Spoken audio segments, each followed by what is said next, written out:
এগুলোকে বলা হয় প্রজল্প। তো ভগবদ্গীতায়, শ্রীমদ্ ভাগবত গীতায় ভগবান বলছেন যে কথা, সেটাকে আমি একটু বোঝাবার চেষ্টা করছি। এই ঘটনাটি আজ থেকে প্রায় 1000 বছর আগে, কয়েকশো বছর আগে ইটালিতে হয়েছিল বা ইউরোপে হয়েছিল। ইউরোপে একজন দার্শনিক ছিলেন, তার নাম ছিল সক্রেটিস। নাম শুনেছেন? তো সক্রেটিসের কাছে ওর বন্ধু এসেছে। বন্ধু এসে বলছে, এই শুনেছিস কি হয়েছে?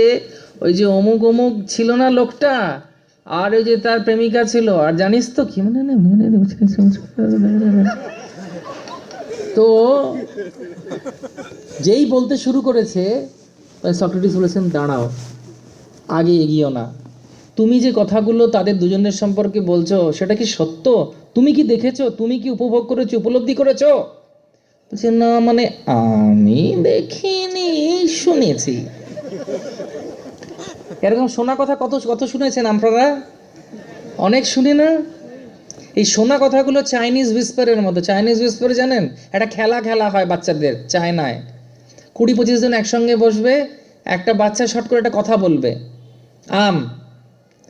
তো অন্য কাউকে বলবে না, ও আরেকজনের কানে বলবে। কি বলবে? আম। এবার দেখা গেছে যখন 22 নম্বর লোক বলছে, ওটা জাম হয়ে বেরোচ্ছে। এটা চাইনিজ হুইসপার, মানে কানে কথা বলা। তো এরকম হচ্ছে জড়জগতে, এরকম কথার প্যাঁচে কথা, একটা কথা অন্য কথায় পরিণত হয়ে যায়। আম হয়ে বেরোয়, আম হয়ে ঢোকে, আর জাম হয়ে বেরোয়।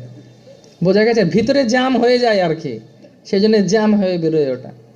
তো যেই মুহূর্তে উনি শুনলেন যে এরকম কথা বলতে হচ্ছে, বা আমার কাছে এসেছে কেউ এইরকম কথা বলছে আরেকজনের সম্পর্কে, তখন উনি দাঁড়াও, তো অনুদ্বেগম করম বাক্যম সত্যম, সত্য কি না? তারপরে উনি বললেন, ঠিক আছে, সত্য যদি না হয়, প্রিয় কথা কি, ভালো কথা কি, উন্নতমূলক কথা কি, তার চারিত্রিক কোনো আশ্চর্য গুণের কথা বলছো কি? তাহলে যদি ওটা ভুল হয় আমি শুনতে পারি, কারণ তার থেকে আমি ভালো কিছু পেতে পারি, শিখতে পারি। তো সত্যম, তারপরেরটা কি? প্রিয়ম কিনা, ভালো কথা কিনা। বলছে, না ভালো কথা হলে কি আর বলতাম? হ্যাঁ, বিরাট বড় অনুষ্ঠান হলো, সব কিছু হচ্ছে, দেখবেন খবর কাগজে এইটুকু ছোট্ট ছবি বেরোবে, ওই ম্যাগনিফাইং গ্লাস দিয়ে ভালো খবর বার করতে হবে। আর খবরের বড় পেজে কোনটা আসবে? সব উল্টো পাল্টা। তাই গৌরসীতানাথ প্রেমানন্দে। ইংলিশে একটা শব্দ আছে হরিবল, হরিবলের কাছাকাছি কিন্তু উল্টো মানে। হরিবল মানে ভয়ঙ্কর। তো সত্যম প্রিয়ম, তারপরে উনি বললেন, সেই যে সত্যি কথা নয়, প্রিয় কথা নয়, আমি এই কথাটা যদি তোমার কাছ থেকে শুনি, ওদের দুজনের সম্পর্কে, আমার সঙ্গে ওদের সম্পর্কের জন্য কি এটা ভালো হবে? Will it bring good things in my life and in his life? আমার এবং তাদের জীবনে ভালো হবে কি? আমার সঙ্গে তার সম্পর্ক হিতকারী হবে কি? সত্যম প্রিয়ম হিতম, আমার সঙ্গে সম্পর্ক ভালো হবে কি? ওদের কথাটা শোনার পর বলছেন, না মনে হয়, যে তাহলে চুপ থাকো, মুখ বন্ধ রাখো।